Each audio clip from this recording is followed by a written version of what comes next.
Greetings. So, welcome to today's class. If we recall, we just started off with the dynamic. We are going to start with the dynamic bicycle model next class. So, in the previous, we were looking at the kinematic bicycle model, which is applicable by and large for road vehicles when they are traveling at a speed less than 5 meters per second. And in the kinematic bicycle model, we are not interested in the forces, torques that create the motion. We are only interested in relating the kinematic variables, right? Position, speeds, and so on, right? In today's class, we will get started with the dynamic bicycle. This essentially introduces the motion of slip angle. Okay, I have drawn an exaggerated diagram here. Okay, so where let us say, like we consider the tire plane oriented along this direction, right, as shown here.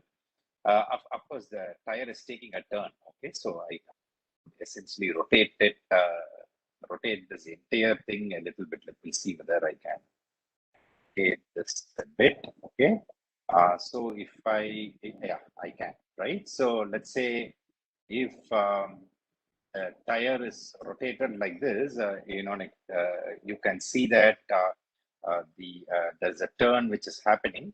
The heading of the tire is along this direction, right? Whereas there is what is going to be a slip angle, right? So when a rolling tire is rotated about its steering axis, elements that go into the contact patch, okay, essentially are deflected. Okay, when they contact the road due to friction available at the tire road. Okay, so they are deflected along the lateral direction, and consequently there is a shear stress which is produced. Okay, the tire sidewalls also deform. Okay, so and there's a shear stress which is a shear force which is produced, and the shear force is about the tire center line. Okay, which is what is indicated here. So the net force is the lateral force, okay, Fy, which is at a distance of what is called as a pneumatic trial from the wheel center. And what happens, typically this is indicated when dynamic analysis is that like Fy is moved to the central line, and an aligning moment is introduced, okay, which is denoted by MZ. Okay, so this MZ is what is called as an aligning moment. Okay, so which tends to align the wheel's heading along the direction of travel. Okay, so typically, so this results in a stabilizing effect, particularly when the resultant shear force is rearward, okay, to the central line of the wheel. Okay, so that's what typically happens, right? And the angle made by the velocity vector, which is as the direction of travel here. Okay, so let's say this is my velocity vector at this wheel contact point with the central plane. Okay, the central plane is what is called as the direction of heading in this figure. Okay, so that is what is called as a slip angle. Okay, so these are the typical quantities that we need to be aware of. Okay, so when we are dealing with the dynamic bicycle. So let us say, just for the sake of argument, like our initial longitudinal axis of the vehicle is along the horizontal line. So what we do is that like this is our steering. Okay, so we are essentially steering by this angle, and essentially the central plane of the wheel is oriented along this direction. Okay, and the slip angle is by and large lower than the steering angle, as we can see in this particular figure. So this is what will happen, and having looked at what happens at a particular wheel, let's go ahead and analyze and derive the equations of motion for the dynamic bicycle model. So I'm going to explain the free body diagram shortly, but there are certain assumptions that we are going to make. So let us consider the case where only the front wheels are steered. So we here the derivation of the dynamic bicycle model, we are not going to consider the rear wheels to be steered. Of course, one could also derive the say similar equations with rear wheel steering also. So we are going to consider only front wheel steering, which is the which covers most of the vehicles that are road vehicles that are in use today, right? So let's consider the case when the front wheels alone are steered by an angle delta. And what we are going to also consider is that like we are going to consider small steering angles such that we are going to make some so-called small angle assumptions. Okay? So we are going to use what are called a small angle assumptions derivation so that like we can get like linear models. So we will assume that all the angles involved, including the steering angle, are going to be sufficiently small for us to essentially use what is called as a small angle assumption. So why do we want to use a small angle assumption? Typically, if you use a small angle assumption, cos of that angle can be approximated as 1. Sine of that angle can be approximated as the angle itself. And tan of the angle also can be approximated as the angle itself. Okay, so that is why we are essentially going to go ahead with this so-called small assumption. So now let me explain the free body diagram that we are going to consider. So let us say I mark the global XY axis. So let us say the X and Y axis. So capital X and capital Y. So we are still considering the bicycle model, and wherein the two front wheels are combined as one and the two rear wheels are combined as one, right? So that assumption still stands. And what we are going to do is that like we are going to consider the case where we are going to now model the forces available at the tire road interface and relate them to the motion quantities, the displacement, the speeds, and the accelerations. So that is what we are going to do. So let's say, like let's call the front wheel contact point as A, the center point as A, and the rear wheel contact center point as B, and let's see, the location of the center of gravity. And let us say this X is the small x denotes the local x-axis, okay, and the small y denotes the local y-axis, okay, the body fixed frame of reference. Okay, small x, small y denote the body fixed frame of reference. Okay, with respect to with respect to the vehicle. Okay, and the origin of that frame of reference is at the vehicle center of gravity. And what we are going to assume is that like we are going to assume that the front wheels are steered by an angle delta. So you can observe that this is the angle delta by which the front wheels are steered.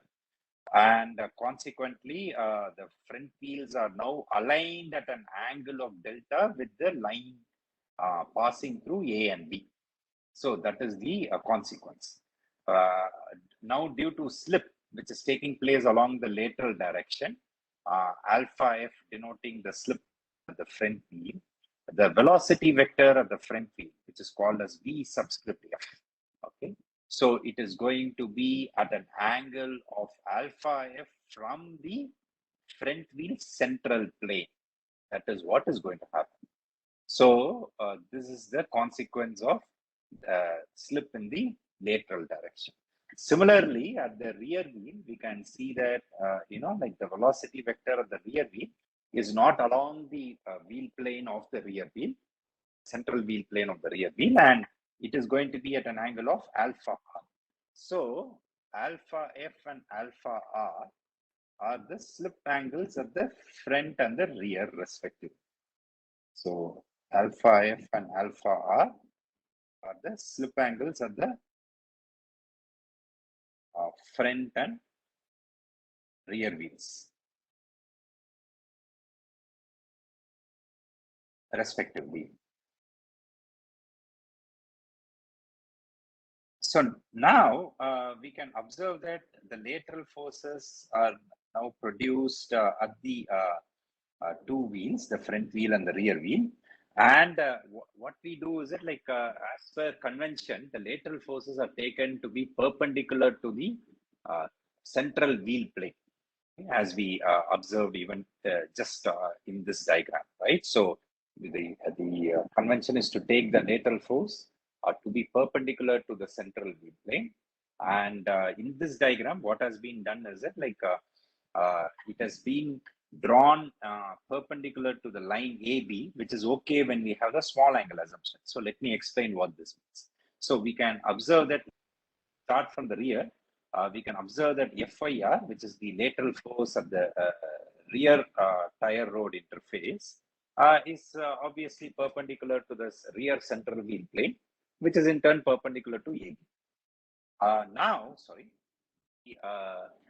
The lateral force at the front wheel, okay, which is FYF, should ideally be perpendicular to the front wheel plane.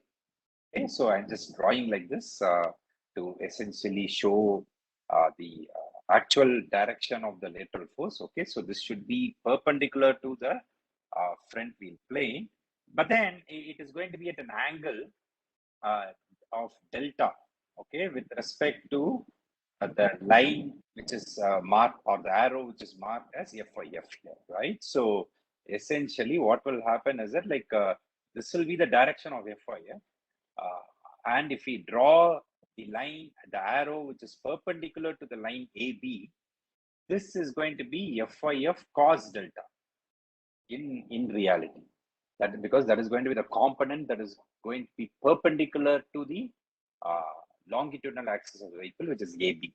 Since we are dealing with the small angle assumption, this cos delta becomes almost 1. So that is why in many textbooks you will see that they would have just written it as FIF. I hope this reason is clear, right? So, but to be very precise, we should mark the lateral force to be perpendicular to the central wheel plane. So FIF should be in the direction which I have shown by the red arrow here at the front wheel. And the angle between that red arrow and the black arrow, which shows FIF here, is delta, the steering angle, right? So considering small angle assumptions, the component which is perpendicular to the longitudinal axis of the front tire rod interface is FIF cos delta, but it is approximated as FIF, okay, considering small angle assumption. Okay, so I hope this is clear. So we are essentially going to use FIF here, but with this understanding that this is an assumption. So please note that we are using what is called a small angle assumption. So we are going to use this small angle assumption repeatedly to get a linear model. Okay, so that is the main consequence why we are using a small angle assumption. Okay, so this is FYR. I'm just rewriting this, and this is, sorry, this is FYF.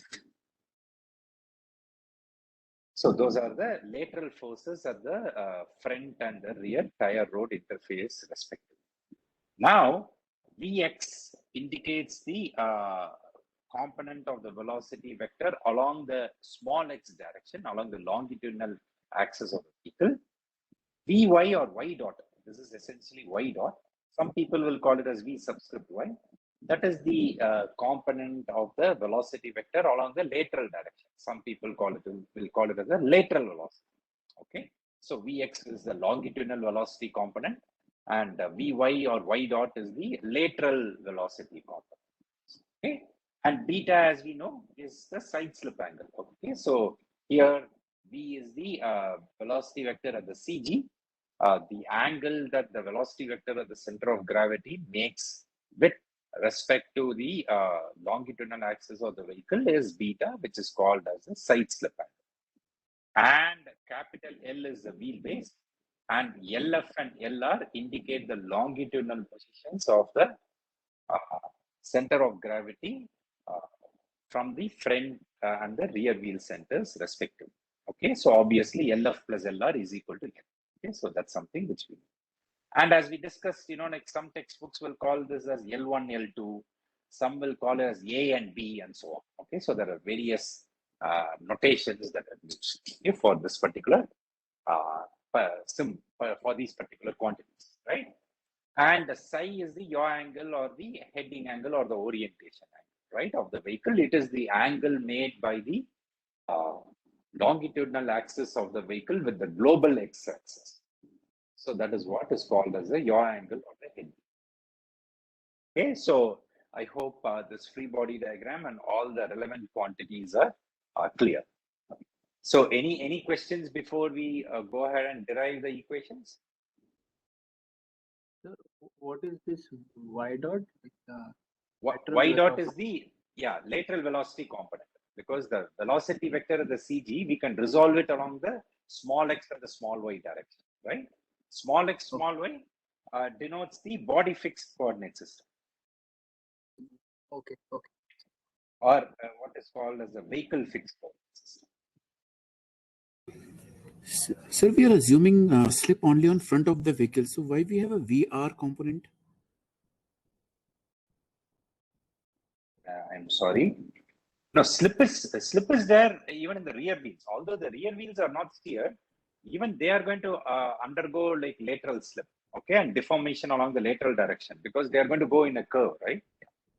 Okay, sir. Okay, so imagine the vehicle being turned. Okay, although the front wheels are steered, the rear wheels will also slip along the lateral direction. Yeah. Okay, sir. Because in a sense, they are going to be pulled towards the center of the turn, right? So that's why they are also going to slip along the lateral direction. All right. Did I miss anything? Any other questions before we go ahead? And a couple of things which I just wanted to point out before we go ahead. So in fact, if I want to write down the position vector of A, okay, which we call as RF. RF is going to be LF times I. Okay, I is the unit vector along the small x-axis. So what is this? So this is the position vector of the point U.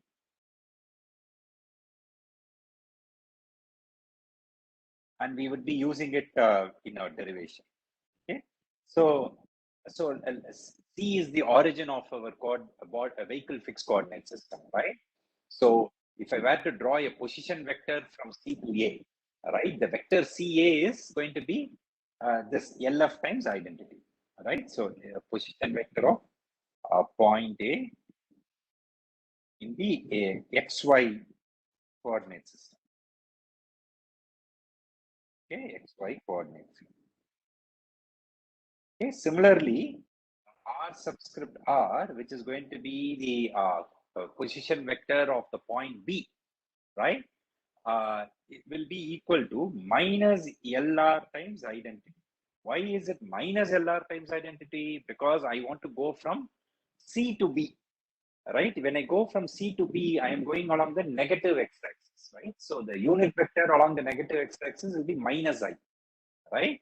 So that is why it will become LR minus LR. So if I were to be very precise, so what I will do is that, like, I will write it as LR, which is the magnitude or the distance, times minus I, okay, because I'm going in the negative direction. So this becomes minus LR times I. Okay, so this is the position vector of point B in the XY coordinate. So I hope this is also clear.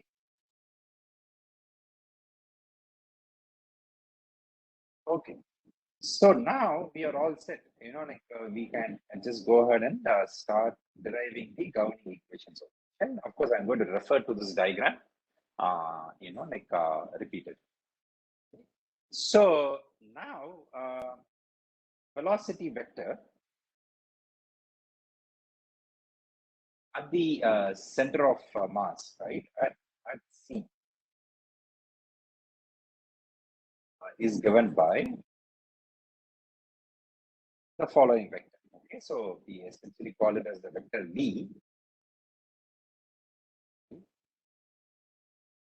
Vector V, that's going to be EXE, which is the component, times I. I is the unit vector along the small x direction.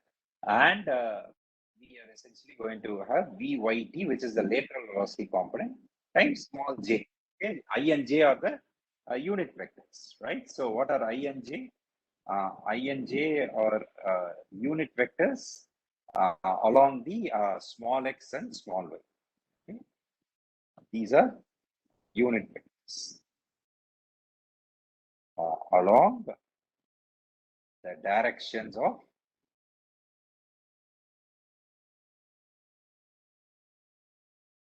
x-axis and y-axis respectively.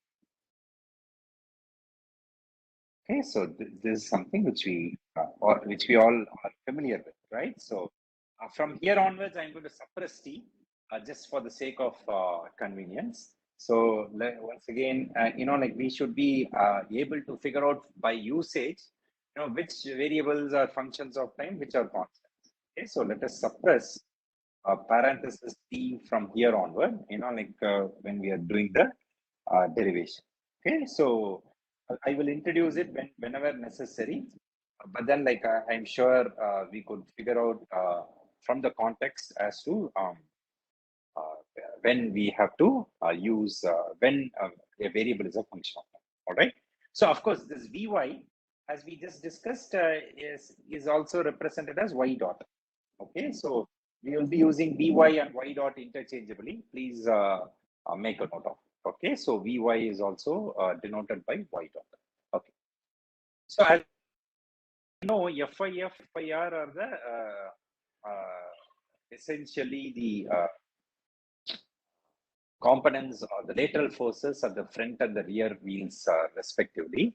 Now, the so-called yaw moment, how is it? Okay, which if I take the yaw moment about the center of mass, so we can immediately observe that that's going to be equal to FYF LF minus FYR. Okay, so please note this. Okay, so please note this, like in this diagram, the vehicle, we are looking at the vehicle from the top, and the vehicle is taking a turn in the counterclockwise direction, right? So counterclockwise angles and torques are going to be positive. So if we take a torque about point C, the resultant counterclockwise torque is going to be FIF times LF minus FIR times LR. Okay, once again, I point out that we are using small angle assumptions, right? So if I were to be very precise, I would have written FIF cos delta L. Okay, but cos delta we are taking to be almost equal to 1. So please keep that in mind. Okay, so this is the torque, and we essentially can now write down a few more kinematical quantities before we go to the dynamics equations. Okay, so what are the kinematical quantities that we are going to write down? So note that the angular velocity of the vehicle. So please note that the vehicle is turning, right? So the angular velocity, right? It's rotating about the z-axis. So the angular velocity of the vehicle about the vertical axis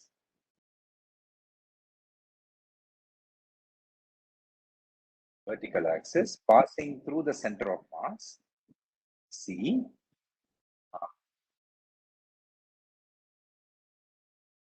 is going to be given by omega t. Okay, that's the angular velocity vector. Please note our please recall our notation.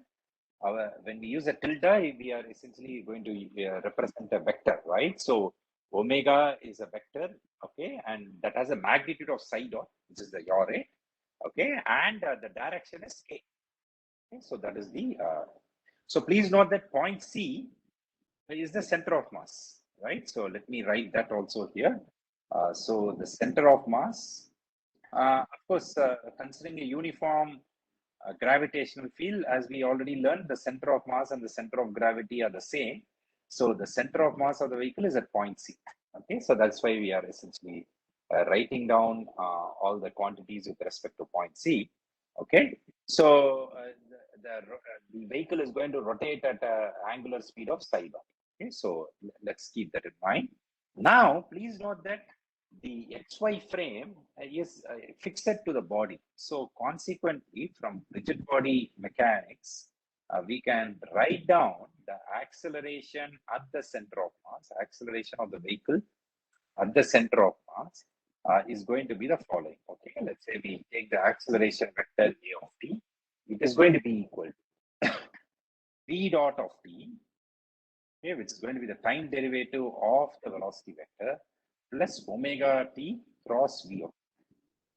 Why are we, how come the second term comes in? Because we are dealing with a non-inertial frame of reference. Okay, so in general, the acceleration is going to be only dv dt, right, or the time derivative of the velocity vector. But then please note that in this case, the frame xy itself is moving and also rotating about the z-axis, right? So that's why we have that second term coming into picture.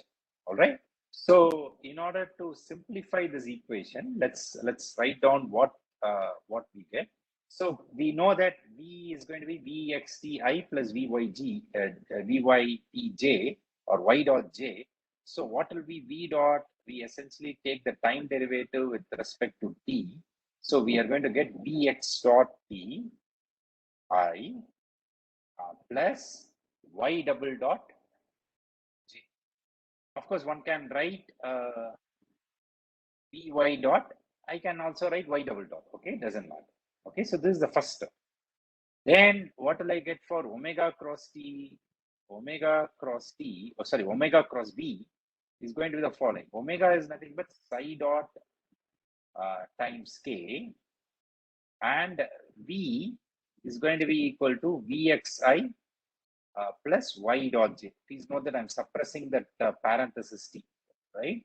So if I do this, what will I have? I'll have psi dot, let me suppress parenthesis t, psi dot vx times k cross I, okay, plus psi dot y dot times k cross j. And if we recall our basic vector calculus, k cross I will be equal to j, k cross j will be equal to minus I. Okay, so we need to go in a sequence, right? So yeah, we need to go in the cyclic sequence ijk. So that's why k cross I is j, but k cross j will become minus I. So as a result, the second term omega cross v will become psi dot vxj minus psi dot y dot times I. Okay, the unit vector. Okay, this will be the second term. So now if I go back and collate these terms, what will I get? I will have a of t, which is the acceleration vector. I need to essentially collate these two terms. Okay, this v dot and omega cross v. Okay, so these are the two terms. So I will collect the terms involving I and j. Okay, so what I will do is that, like, I will essentially have v dot x minus psi dot y dot times the unit vector I plus I dot plus psi dot vx times the unit vector j. Okay, so this is what I will have for the acceleration vector. All right, so I hope this is clear. All right, okay. So Sir, this yeah. Angular velocity, how does psi dot k, sir? How the k? So I didn't get it. How the k came suddenly? K, imagine that axis is coming out of the screen, okay, towards us. All right. So that is the z-axis, and the unit vector along the z-axis is small k. Okay. So the vehicle is rotating in this plane, and the yaw angle is psi t. So the derivative of that is psi dot, right? So that is the angular speed of rotation. Okay. So that is why the angular velocity is a vector quantity. the magnitude is psi dot, and it is always the unit vector corresponds to the axis about which the rotation happens. Here the rotation happens about the small z axis, right, which is coming out of the plane, out of the screen. Okay, so that is why we put small p. I hope that clarifies this question. Oh, okay, sir. Thanks. Okay, yeah.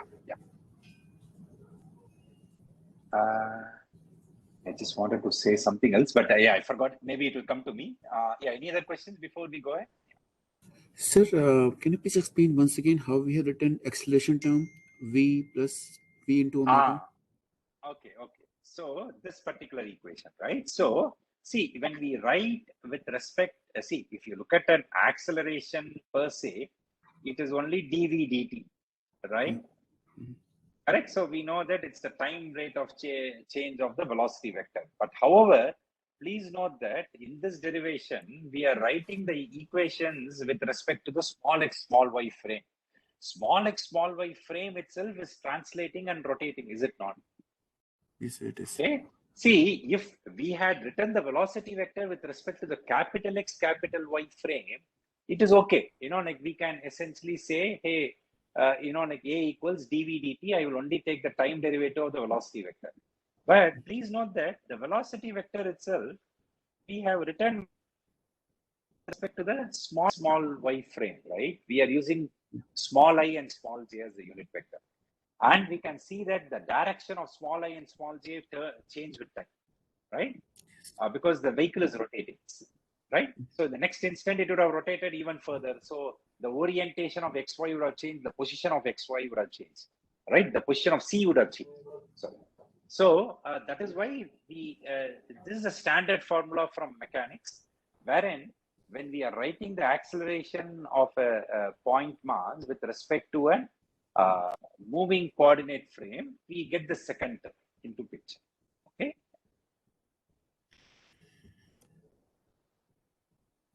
I hope that explains. Yes, sir. So why we are writing these equations in terms of xy coordinate frame? Why not the global reference frame?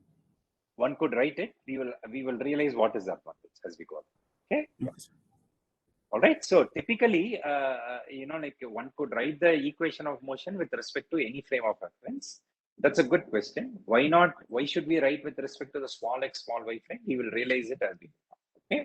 So we are going to get the equations in a certain perspective. And typically, please note that like even when we take measurements on board, like we are going to take measurements with respect to sensors that are going to be fixed to the vehicle, right? And we get the quantities with respect to a frame of reference attached to the vehicle, right? So those are some considerations behind writing the equations the way we are doing. I hope that clarifies one aspect of it. And as I told you, we will realize some more advantages as we go. Okay. Okay, thanks. So this first component is the AX component. Please note using small x. Okay. This second component is the AY component. Okay. So these are the two components, okay, of the acceleration vector. All right. Okay. So given this, now let's go ahead. All right. So essentially, we are going to apply Newton's second law of motion. So going ahead, let us now apply Newton's second law of motion. Let us write down Newton's second law of motion for this problem. Okay. So as we recall, we derived the equation for Newton's second law of motion. Anyway, we are going to consider SI units, and we are essentially going to consider essentially the mass to be constant. So we can essentially write ma equals F. And here, please note that the force vector F will have two components. So it will have one component along the longitudinal direction, which is Fxt, and another component along the lateral direction, which is Fy.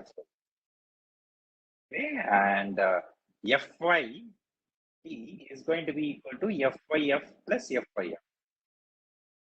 So that's how we are going to bring in the lateral forces at the tire rod. So when the vehicle is moving, anyway, it is moving along the longitudinal direction and the lateral direction. So we will be considering what is called as a steady state cornering maneuver shortly. So wherein the longitudinal speed is constant. So we just need a small longitudinal force to overcome some resistances. So when we learn about longitudinal dynamics, we will see what the resistances along the longitudinal direction are concerned to a vehicle's motion and how we should essentially model this Fx, okay, which is the longitudinal force. So this Fx is the longitudinal force at the tire rod interface, and Fy is the lateral force at the tire rod interface. And the lateral force is consisting of two components, right? Fyf and Fyr. Okay, Fyf is the lateral force on the front. Fyr is the lateral force on the rear. So if we essentially write down F equals ma, what are we going to get? We are going to get m times Px dot. I'm just multiplying that a, that what we have already written, m times Vx dot minus psi dot y dot I plus m times y dot plus psi dot Vx j. That's going to be Fx I plus Fy j. Okay, so that's what we have. All right. So now we compare the I and j components. Okay, the x and the y components, we get two equations. So we will have m times Vx dot minus psi dot will be equal to Fxt. Okay, that is the equation of motion along the x direction, and m times y double dot plus, oh, so this should have been y double dot. Sorry, I think I made a mistake here. Okay, 1 minute. I think I made a mistake here. Sorry about that. Please correct this. This should have been y double dot. All right, so I wrote it correctly here for v dot. I forgot to put another dot there. Okay, so it can be written as vy dot or y double dot. Please put y double dot in this acceleration equation. Sorry about that. And consequently, even here, we need to put two dots above. Okay, so this can be written as vy double dot plus psi dot Vx. That's going to be equal to Fy. So this is the these are the two equations of motion for translation. Okay, so let me call them. 1 minute, sorry. Yeah, let me essentially call them as a block, which I'm going to represent as T. So let me call them as a set T. Okay, so why am I putting this? This is the equations of motion describing the translational motion, or the so-called linear motion. Translational or linear motion of the vehicle. But the vehicle is also rotating, right? So how do we capture the rotation? Okay, so that's what we are going to do. So I hope this equation is clear, right? So we wrote down acceleration vector. I'm going step by step, right? So we wrote down the acceleration vector. From the acceleration vector, we are essentially going to write F equals ma. And then like what we did was that like we just compared the components, and then like we wrote down these two equations that characterize the equations of motion for translation, or what's so-called linear motion. Okay, so that is equation, we are going to call it as set T. Okay. Now let's write down the equation of motion for rotation about the center of mass, right? So the equation of motion for rotation above the vertical axis, because I have to be very precise, above the vertical axis passing through the center of space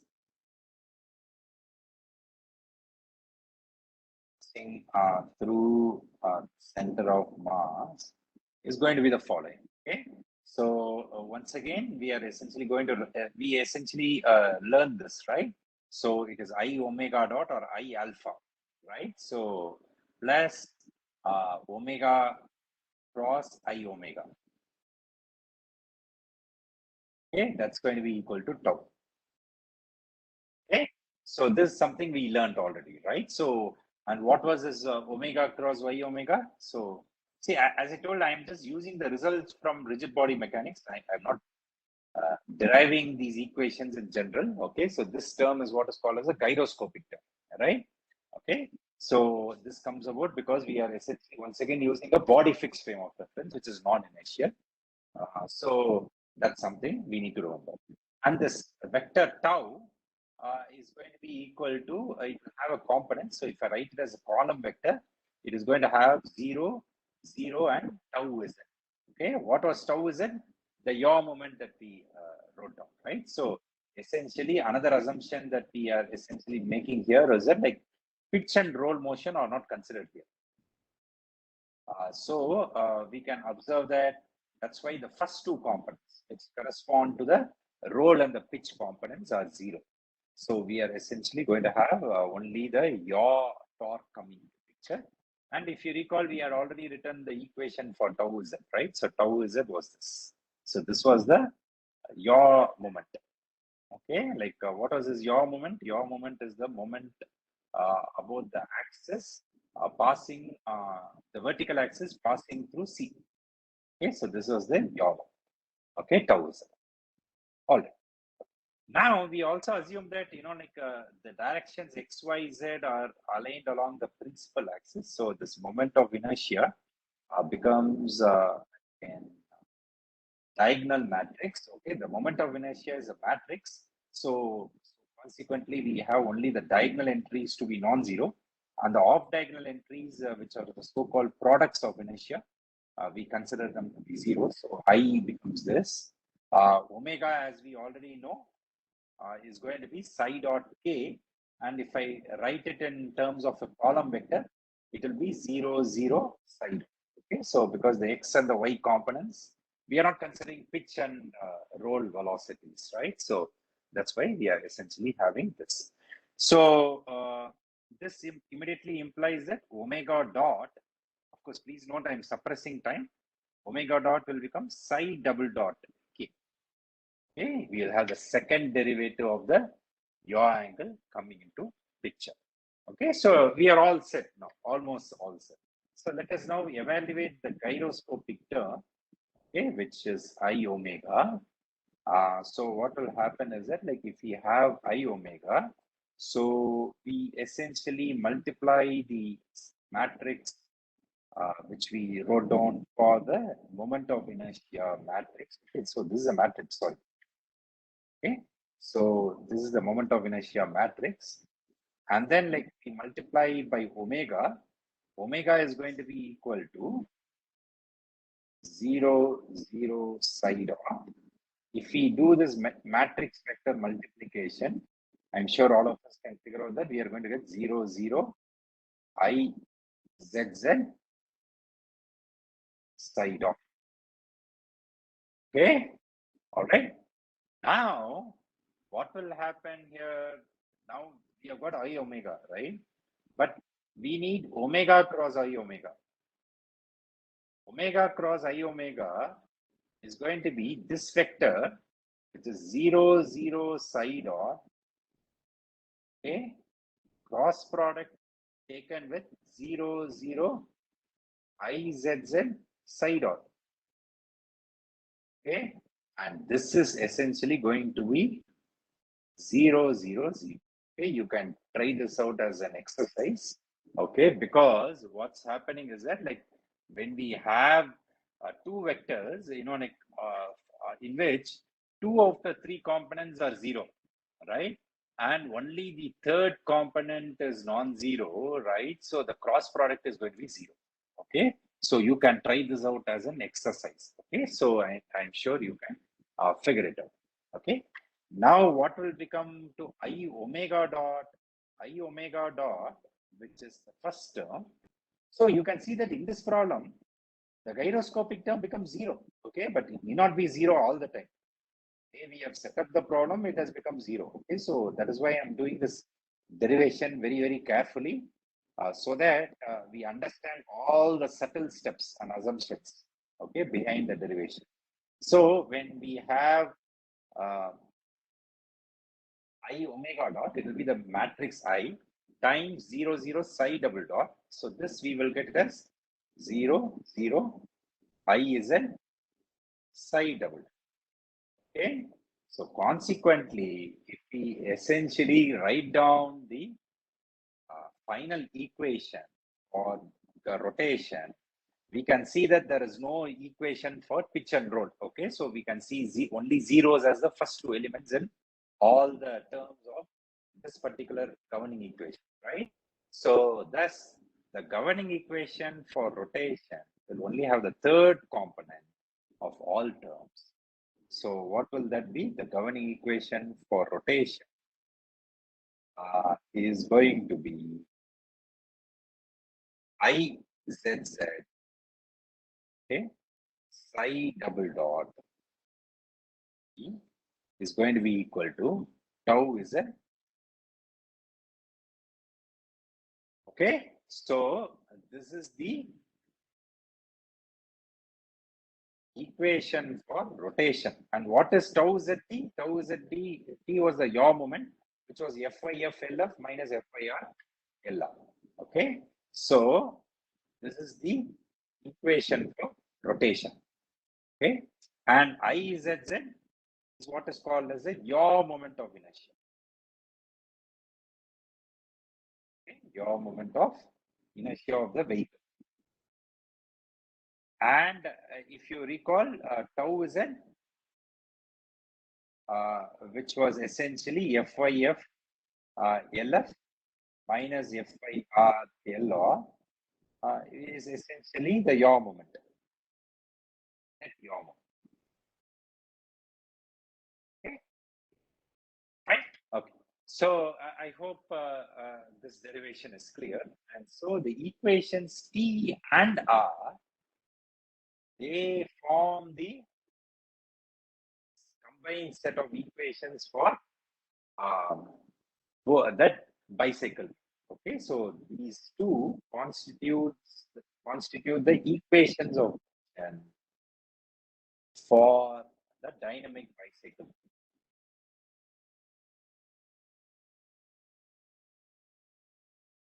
Okay, so these are the two main governing equations. Okay, so what was this T? T was the essentially equation of motion describing the translational or linear motion, which we got from Newton's second law of motion, F equals ma. R is the equation of motion for rotation. Okay, so this R is equation of motion for rotation. Okay, about the vertical axis passing through the center of mass. Okay, so that's something which we need to know. So this is the equation of motion for rotation. So both combined give us the dynamic bicycle. Now, if we look at this equation, we can immediately see that it's a non-linear equation. Why? Because you look at this equation, right? So we have these terms psi dot y dot and psi dot vx. Okay, so these are all functions of time. So we are multiplying two functions of time, psi dot t, y dot t, psi dot t, vxt, and so on, right?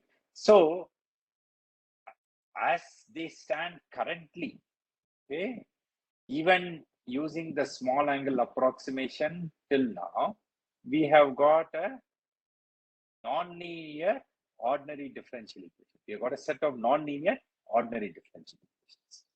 The question now becomes, like how do we proceed further? Okay, so we are going to look at it in the next class, where we are going to essentially going to consider a constant longitudinal speed, and then we are essentially going to write expressions for the slip angles using the small angle assumption. And then we will get the final linear dynamic bicycle model governing equations. Okay, so that's something which we will do in the next class. Okay. So this is what I wanted to share with you in today's class. Are there any questions before we close today's session? Sir, Equations, they don't consider the rolling moment during the steering, essentially. Correct. The roll is neglected, okay, in this bicycle model. Okay. So this bicycle model does not consider roll. sir, in the free body diagram, the FIF, sir, but if the delta is high, the steering angle is high, then it won't be valid. This cos delta will Yeah. be less valid. Exactly. Yeah, we need to rederive the equation. Okay. Is the Okay, then angle we will. between? I'm sorry. Sorry. Yeah, sir. Is the angle between between the FIF and FI delta, or is it alpha? Because will it be slip angle, which will be small? No, slip angle. So steering angle. So steering angle, you can see that. See, if I were to draw it somewhere else, right? So I want to draw it somewhere close by. Okay. So let's say let me draw it here. Okay. So let us say I have the tire, right? Okay. And this is the center point. So initially the vehicle was going in this direction, right? Now the driver has steered the turn the steering wheel so that the orientation of the front tire is like this from the top. So this is the steering angle delta, is it not? So if you look at FIF is now going to be in this direction, right? It's going to be perpendicular to FI is going to be perpendicular to the central plane of the steering wheel, all right? Perpendicular to the central plane, okay? So, but then the way we are taking it in this derivation is that like we are essentially taking it perpendicular to the longitudinal axis of the vehicle, okay? Which is the dotted line, right? So you can see that these two are two complementary set of perpendicular lines. So that's why this becomes delta. Okay. Yes, sir. Okay. Yeah. Okay. So you are correct. If the delta is high, we need to write FIF cos delta. Okay. So please keep that in mind. Okay. So many textbooks will directly write FIF. You know, that's why I wanted to tell all these subtle points in today's derivation. All right. So in fact, the bicycle model is heavily used in cornering analysis, and all the results that we are going to subsequently derive start here. So I want to ensure that we understand all the finer assumptions, okay, before we use them. Okay? It's okay to use it, but provided we know what the assumptions